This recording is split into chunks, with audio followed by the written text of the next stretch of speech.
मेरे शहर का ये आ गया है पाकिस्तान का पहला 15 मुख्तलिफ जायकों से भरा हुआ सबसे बड़ा और सबसे सस्ता बुफे प्लेटर। जी हाँ, हम ले आए हैं पाकिस्तान में पहली बार 15,000 का एक ही थैली में। यानी ऐसे ऐसे मजेदार अनोखे जायके, मुख्तलिफ कढ़ाइयाँ, हांडियाँ और बारबेक्यू जो इससे पहले आपने कभी नहीं खाए होंगे, अब आपको मिलेंगे एक ही साथ एक ही थाली में इस जंबो बुफे प्लेटर में, जिसमें सबसे पहले आते हैं गर्मा गर्म मंदी राइस के बाद डायरेक्ट फायर पर बनाई फ्रेश मुख्तलिफ हांडी और कढ़ाइयाँ, जैसे स्पाइसी चिकन शिनवारी कढ़ाई और बेहद क्रीमी चीजी रेशमी पनीर हांडी, बटर में बनी चिकन मखनी हांडी और मसालेदार स्पाइसी ब्रेड मसाला भी, जबरदस्त चिकन व्हाइट कढ़ाई और बीफ के कबाब से लोडेड कबाब मखनी हांडी और साथ में रेशमी कबाब से बनी कबाब रेशमी हांडी, जिनके बाद आता है स्मोकी बारबेक्यू, जैसे चिकन टिक्का बोटी और स्पेशल चिकन लेबनीज बोटी और साथ में नरम मुलायम मलाई बोटी भी। तो इतने सारे मुख्तलिफ आइटम के साथ सर्व की जाती है मुख्तलिफ सॉसेस और गर्मा गर्म 4 गार्लिक नान भी, जो इसको बना देते हैं पाकिस्तान का सबसे बड़ा जंबो बुफे प्लेटर। साथ ही में आपके लिए गुड न्यूज ये है कि टिकटॉक का फूड बैटल स्टार्ट हो गया है, जिसमें इस बार पाकिस्तान ही नहीं बल्कि दूसरे मुल्क भी हिस्सा ले रहे हैं, लेकिन आपने सिर्फ अपनी पाकिस्तानी टीम को ही जितवाना है। तो पाकिस्तान को वोट करने के लिए मेरे प्रोफाइल पर दिए गए इस लिंक को क्लिक करें और सबसे नीचे मौजूद टेस्ट ऑफ पाकिस्तान की टीम को वोट करें, ताकि आपका पाकिस्तान जीत सके। किसी और रेस्टोरेंट में जाएं तो 5,000 में एक ही आपको डिश मिलती है। मेरे पास आपको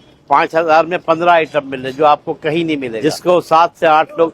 आराम से खा सकते हैं और हो सकता है बचा के भी ले जा सकते हैं घर। तो अगर आप भी ये बुफे प्लेटर खाना चाहते हैं तो मैं आपको इसकी लोकेशन बता दूं, ये मौजूद है कराची के मशहूर रेड कोल्ड रेस्टोरेंट पर, टाइम स्क्वायर बिल्डिंग के नीचे, गुलशन इकबाल ब्लॉक 6 में।